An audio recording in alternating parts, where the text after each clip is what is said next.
And thank you now for the introduction. And thank you, Prof, for setting the tone for the thoughts that I will be sharing. The theme for Springboard 2019 is the digital revolution. And on the wings of that theme, I'm speaking today on reinvention. I tried to find the Greek word for reinvention, and I found it, and I wrote it, and I rehearsed it, but I won't try. Anybody want to try? Pardon? We should try first. I should try first and you follow. All right. But that's the Greek word for reinvention. But I'm talking today about how to seize the initiative in an increasing digitized world. How to seize the initiative in an increasingly digitized world. Now, the word reinvent is simply to change something so that it appears to be entirely new.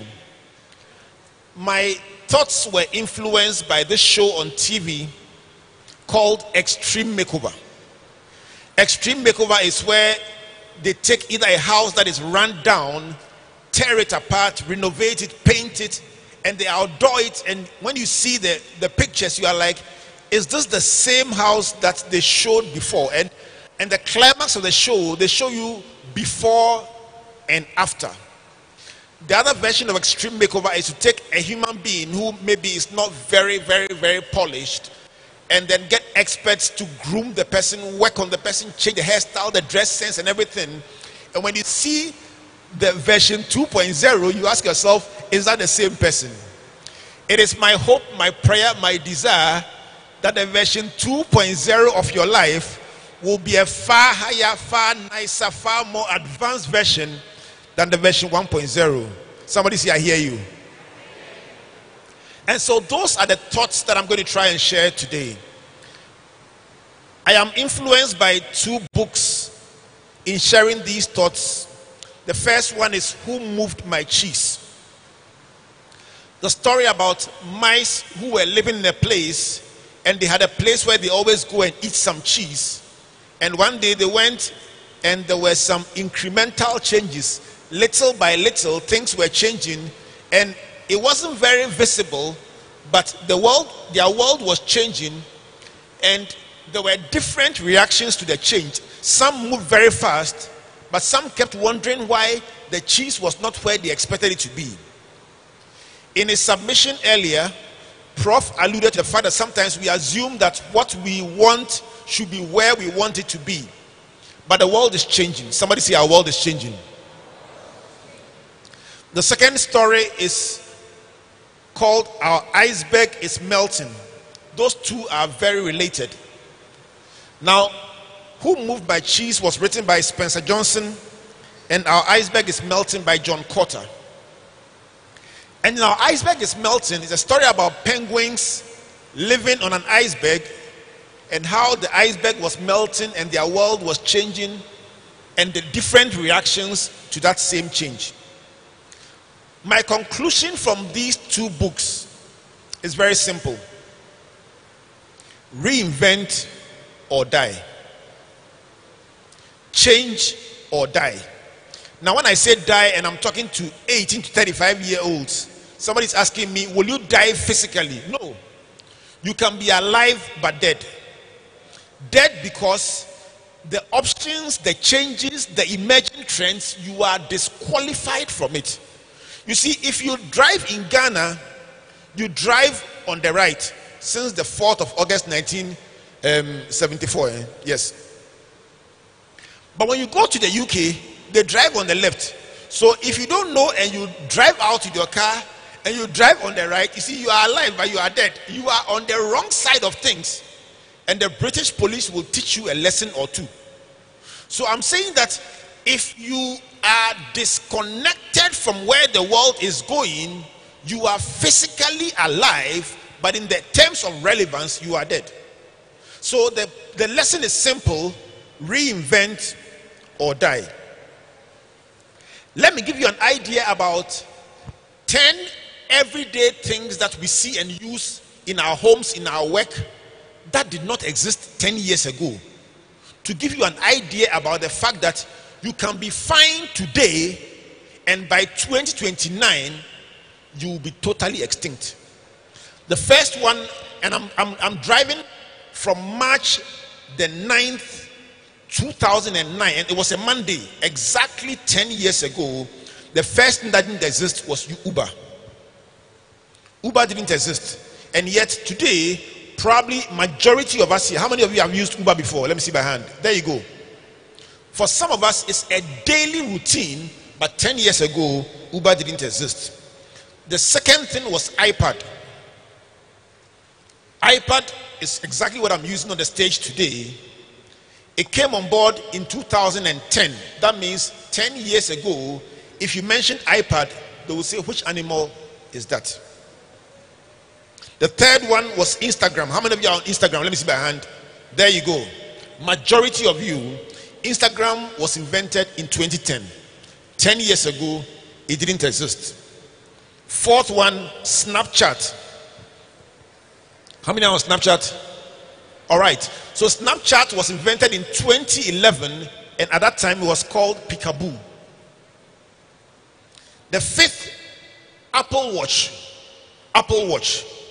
invented in 2014. The sixth one is smart speakers. Comfort mentioned Alexa. Smart cordless speakers that are interactive. You can speak to them and they will act. First time I saw Alexa in action, I was like a villager. It is Alexa, sing me a song, and then Alexa started playing a song. I was like, what? Is this magic? But interactive speakers were invented in 2014. The seventh was drones, unmanned aerial vehicles. Again, this 10 years ago didn't exist. The next is Bitcoin, founded in 2017. It didn't exist 10 years ago. There's a dating site called Tinder. I won't ask how many have been there before. It was invented in 2012. Again, it didn't exist 10 years ago. This one I'm sure many of you will know. Selfie stick, invented in 2014. Again, it wasn't there 10 years ago. And for those who love to cook, air fryers and pressure cookers didn't exist 10 years ago. Now here is the news. If you use these things every single day and yet they didn't exist 10 years ago, is it possible that what you think your whole career is based on will be extinct 10 years from now? Is it possible that what work you will be doing 10 years from now has not even been invented now? So when we're children, they ask you, what are your career aspirations? Then you say, doctor, lawyer. At that time, you wouldn't even say professor. It was doctor, and then lawyer, and then engineer, and then one or two others.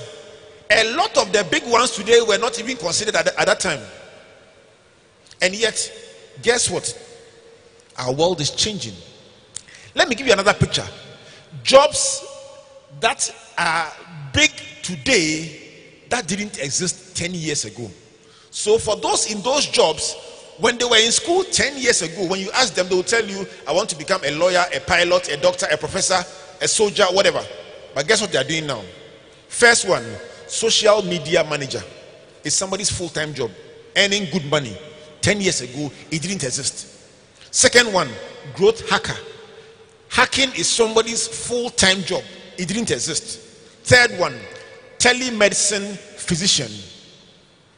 Somebody who's a doctor, sits in one country, has surgery in different countries with assistants supporting them, or different locations. It didn't exist 10 years ago. The fourth one is app developer. I was hoping that we'll get an app developer in a talent show. A Ghanaian who has developed apps and is looking for opportunity. The fifth is Uber driver. If you're an Uber driver here, 10 years ago, it didn't exist. The sixth is driverless car engineer. So if you're an engineer for Tesla, it didn't exist. Seventh, podcast producer. It didn't exist. Eighth, Zumba instructor. Those who go to the gym. The Zumba instructor didn't have a job 10 years ago. The job didn't exist. Ninth one, anyone involved in analytics as an analytics manager. It didn't exist 10 years ago. And the last one, sustainability director. And this is not a conclusive list. All these 10 jobs did not even exist. Can I suggest or prophesy to somebody that in 10 years' time, the job you will be doing possibly does not even exist today? And that's why you must take these discussions very seriously.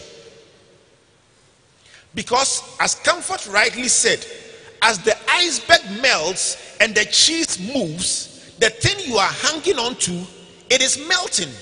But the good news is that for every job that is lost, 3 jobs are created. So don't worry about the jobs that are being lost. Ask about the ones that are being created. When one door is closed, another door is open. Who said that? Who said that? The pastor's wife says Bob Marley. That was said by the pastor's wife. So for every door that closes as a result of digitization, 3 other doors are open. So don't be scared. Don't fear. Reinvent yourself so that you can fit into the new door that is open. And that's why it is good that you are here. Clap for yourselves. What is the impact on our lives of these developments that I mentioned? Let me give you 3 areas that you can relate to on a day-by-day basis. So let me start with communication. There's a massive change in the way we communicate as a result of the digital revolution. So let me start with Facebook Live. Last year at the Springboard Roadshow,